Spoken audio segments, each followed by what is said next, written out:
Em nome do Pai, do Filho e do Espírito Santo. Amém. Louvado seja nosso Senhor Jesus Cristo, para sempre seja louvado.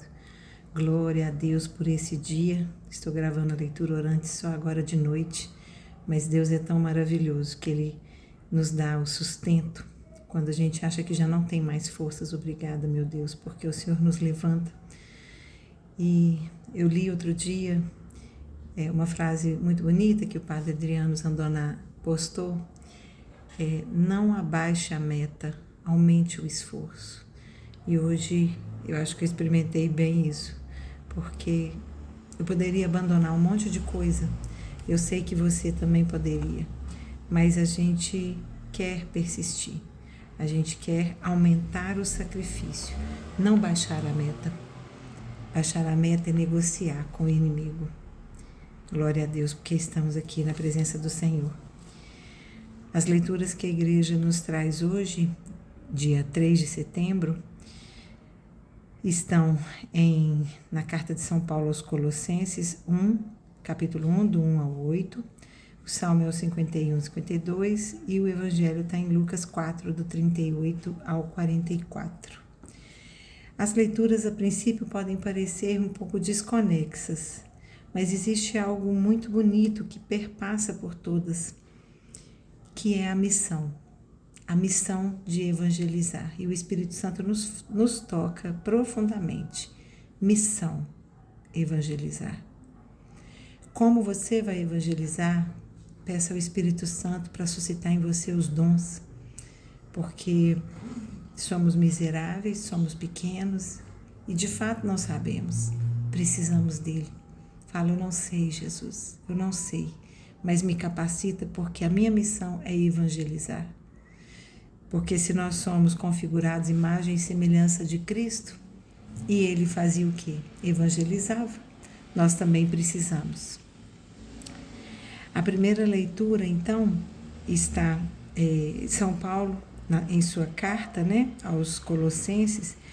Ele vai fazer, então, algo bonito, algo introdutório da carta, que é uma saudação. E é bonito que a saudação de Paulo, esse apóstolo de Cristo, embora não tenha sido seguidor enquanto Jesus estava entre nós,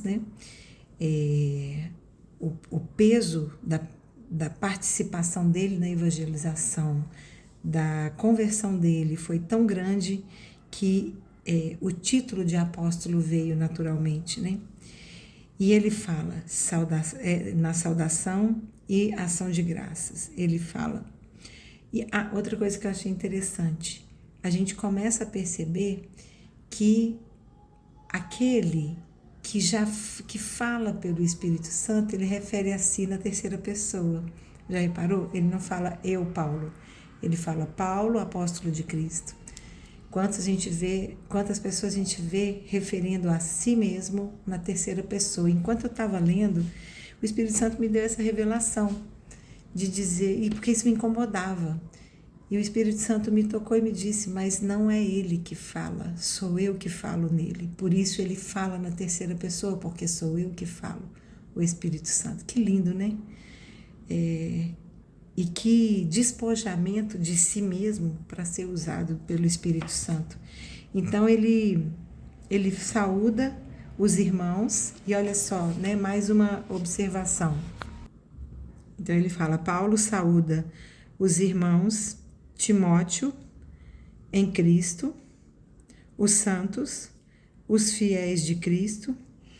Olha só como que é interessante, a gente encontra a expressão irmãos no sentido de irmãos na unidade em Cristo. Timóteo não era irmão sanguíneo de Paulo, E muitas vezes a igreja é criticada, dizendo que Jesus tinha irmãos. Tinha, muitos. Ele nos entregou a Nossa Senhora como filhos dela, na pessoa de João. Então, Jesus tinha muitos irmãos, nós somos parte dessa irmandade acolhida por Nossa Senhora. Jesus não teve irmãos de sangue. Precisamos entender isso muito claramente, que é um dos dogmas da igreja, a virgindade perpétua de Maria. antes, durante e depois do nascimento de Jesus. Isso é preciso crer, porque Jesus, de fato, Deus não escolheu a bem-aventurada para depois deixar ela de lado, né? Então, quando fala na Bíblia de irmãos, já é uma adoção espiritual que nós tivemos para com Cristo. E aí, então, ele fala de modo muito bonito. Olha, ele fala dos santos. Ali já havia referência dos santos. Aquelas pessoas que viviam em profunda santidade, né? Já tinham ali esses títulos que hoje nós também encontramos. E ele fala graça e paz, é uma saudação muito comum de São Paulo. Graça e paz da parte de Deus, nosso Pai. Então, São Paulo, quando ele fala graça e paz, graça, a gente tem na nossa linguagem, né? Dei de graça. Graça, quando São Paulo saúda desejando a graça, ele está dizendo do amor gratuito de Jesus. Graça é gratuidade do amor de Jesus. E paz. Paz é a presença de Jesus. Então, quando ele deseja graça e paz, ele está dizendo: fique na presença de Jesus, porque seu amor é gratuito. Que lindo, né? E aí, então, ele faz, assim também ele intercede por aqueles que estão lendo aquela carta, né? Pedindo a Deus que, então, traga-lhes a graça e a paz da parte de Deus, nosso Pai. E aí ele diz, né? Continua, como que ele também intercede por aquele povo, que eles continuam rezando incessantemente por eles, devido à beleza da fé e da caridade que chega aos ouvidos deles, né? E aí ele fala, e por que eles têm, por que aquele povo, né? Por que os colossenses tinham tão forte neles a esperança e a fé? Porque os irmãos, aqueles irmãos, assim decidiram para que eles possam, para alimentar a esperança do céu. A esperança do céu. Então, aumentar a fé e a caridade para aumentar a esperança no céu. Esperar o céu. E aqui a gente tem esses 3 elementos, fé, caridade e esperança, que a gente chama de virtudes teologais, que são as virtudes nos dadas por Deus no batismo. Então, nós já temos em nós a fé, a esperança e a caridade. E o que nós precisamos fazer? Fazê-las crescer dentro de nós. E aí ele fala também que a esperança é transmitida pela pregação do Evangelho. E aí vem a parte missionária que São Paulo vai dizer, né? É pelo Espírito Santo que ele fala. Então, ele vai falar da esperança que é transmitida pela pregação do Evangelho e que produz frutos. Como São Paulo está dizendo, a beleza da missão de evangelizar, principalmente porque ela rende frutos, como Jesus sempre falava, né? Então, Paulo diz que ele se alegrou ao saber do amor, um amor que aquela comunidade fomentava entre eles, né?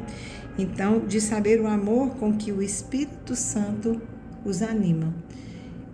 A presença do Espírito Santo ali era forte, verdadeira, os animava, porque a alegria é uma expressão do Espírito Santo, né?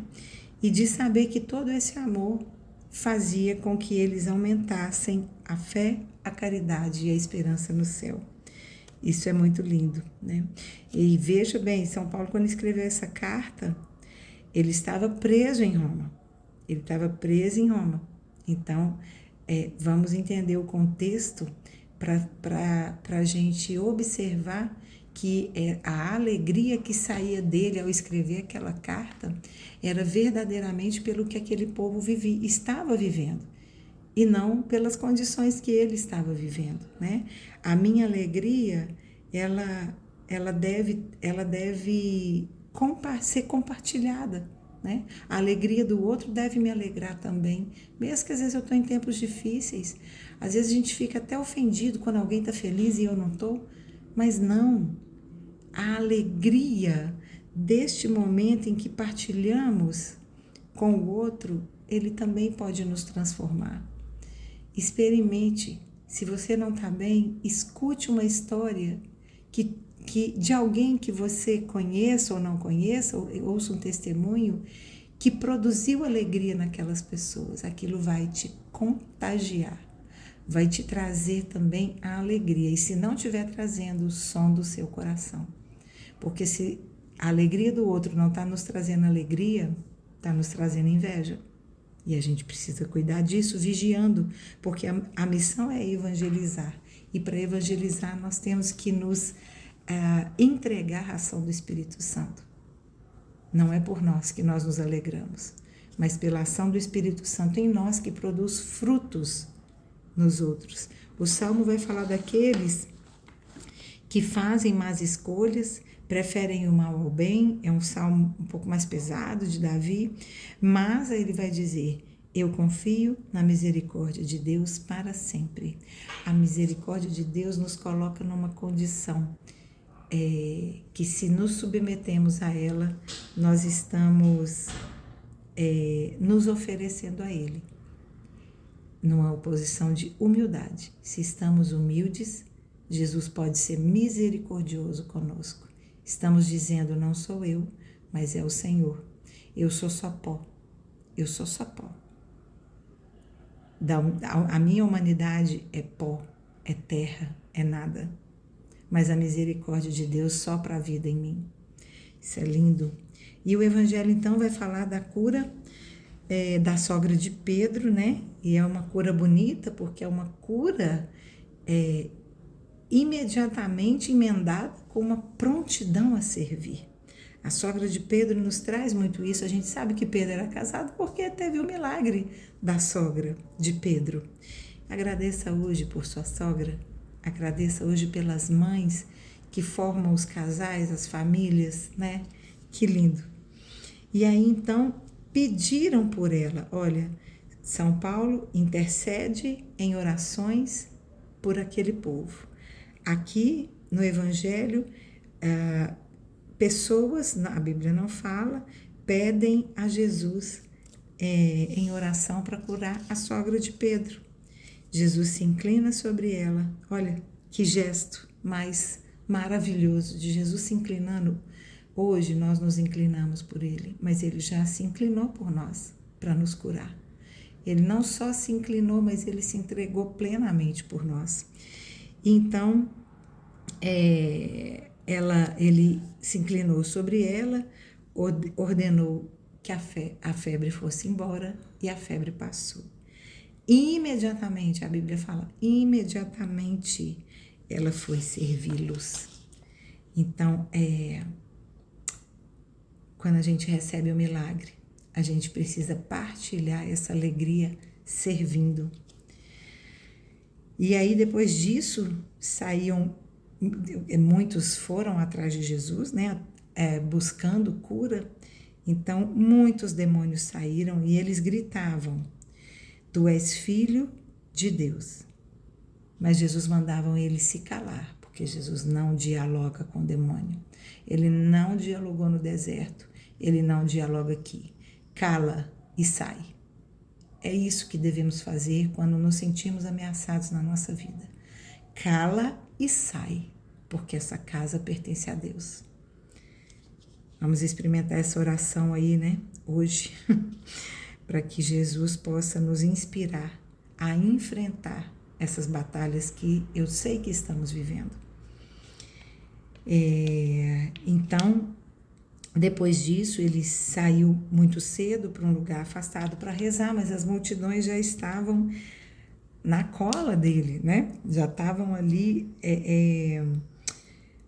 fazendo assim, uma busca constante e incessante por ele, porque já ouviam testemunhos dos milagres, né? E aí a multidão não queria que ele partisse, não queria que ele fosse embora. E aí ele vai dizer o que nos liga na missão de evangelizar. Ele vai dizer: é necessário que eu anuncie a boa nova. Ele é a boa nova. Ele é a nova aliança. A boa nova do reino de Deus em outras cidades, pois esta é a minha missão. Olha o que Jesus fala. A minha missão é anunciar a boa nova. Nossa missão é evangelizar. Anunciar a boa nova do reino de Deus, que nos foi apresentada por Jesus. E isso é maravilhoso. Vamos pedir a Deus para nos dar a graça de ouvir nosso chamado missionário, porque Deus tem um chamado para cada um. E Ele pode ter todo o chamado que for, mas se nós não abrirmos nosso coração, esse chamado vai se perder. E se esse chamado se perde, meu irmão, minha irmã, a vida da gente fica sem sentido. Porque se o Criador nos manda fazer algo e nós não somos obedientes, qual é o sentido dessa criação? Vamos dar sentido à criação? Glória a Deus por essa palavra de hoje, que a sua vida seja configurada à vida de Cristo, porque a missão dele era anunciar a boa nova, que a nossa também seja. Em nome do Pai, do Filho e do Espírito Santo. Amém. Louvado seja nosso Senhor Jesus Cristo, para sempre seja louvado. Nossa Senhora de Lourdes, rogai por nós.